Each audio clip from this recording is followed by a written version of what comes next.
All right, let's talk about a huge concept in finance and actuarial science, capital and surplus. But instead of just throwing dry definitions at you, we're going to break it down with a simple story. A story about a kingdom, its treasure, and the invisible wall that kept it safe.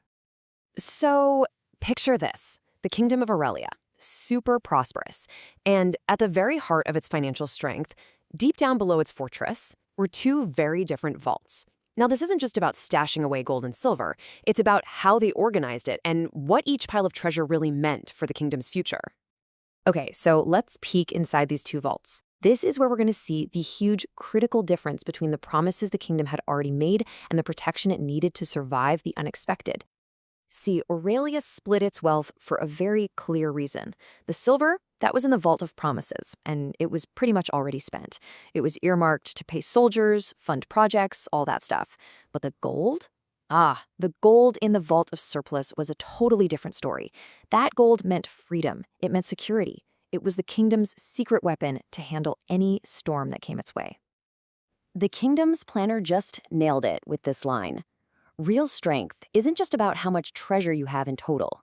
No, it's about what's left after you account for every single promise you've made. It's a simple idea, but it's incredibly powerful.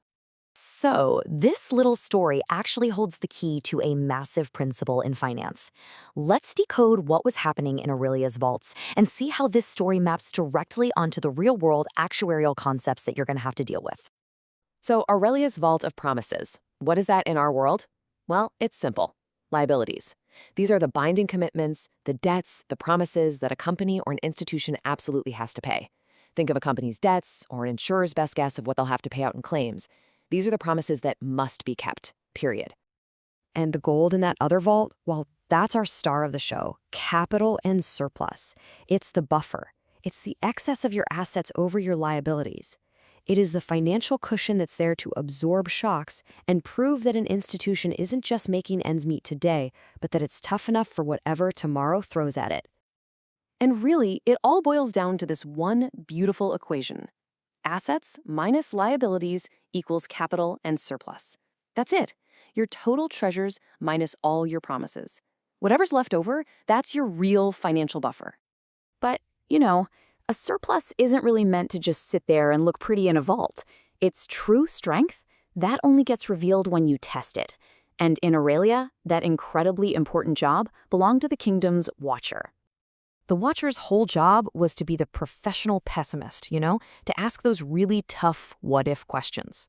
And this is exactly what actuaries and risk managers do in the real world with something called stress testing. They simulate total disasters, market crashes, pandemics, you name it, all to see how that surplus holds up. How fast does that pile of gold shrink when everything goes wrong? And the results of these kinds of tests are, well, they're pretty eye-opening. You can see it here. In normal times, everything's great. The surplus is at 100%. But then a moderate shock hits, like a failed harvest, and bam, it's cut in half. Then a really bad crisis, like a siege, it nearly wipes it out completely. This is how you find an organization's breaking point before it actually breaks. Of course, just having a surplus kicks off a huge dilemma, one that played out right in Aurelia's court. What do you do with it? Do you share the wealth to build goodwill and keep people happy? Or do you hoard it to guarantee survival? So on one side, you've got the builder. He's arguing, hey, let's distribute some of this gold as dividends. It builds trust, it keeps our stakeholders happy. But then you have the watcher, who's warning, hold on, that surplus isn't about greed, it's about survival. Give away too much, and the next storm will knock us over. This is the exact tension companies face all the time. Do we pay dividends to shareholders, or do we retain those earnings to make ourselves stronger? So what would you do? It's a really delicate balancing act between short-term happiness and long-term survival. This is the very heart of capital policy. There's no single magic answer. It's just a constant critical trade-off.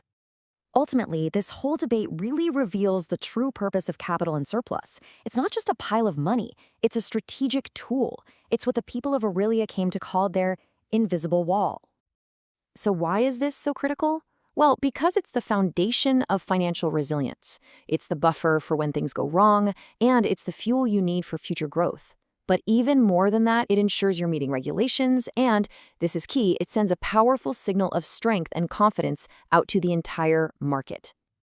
I mean, think about it like this. A healthy surplus is a deterrent. Rivals were way less likely to mess with Aurelia because they knew the kingdom had deep pockets to fund a defense.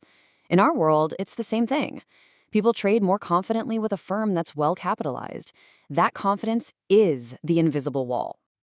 So, if you're studying for your CP1 exam, or you just want to remember the big ideas from Aurelia's story, let this be your checklist. 1. The gold surplus, that's your financial buffer against shocks. 2. The dividend debate, that's all about capital policy decisions. And 3. The invisible wall, that's the crucial signal of financial strength that everyone in the market is constantly watching. So we'll leave you with this thought. This idea of surplus being more than just a number on a spreadsheet, the idea that it's a strategic signal of strength is absolutely fundamental. And it kind of makes you wonder, beyond capital, what other invisible forces or regulations, or maybe even just shared beliefs, are acting as the walls that protect and stabilize our modern financial systems? That's definitely something to think about. Thanks for tuning in.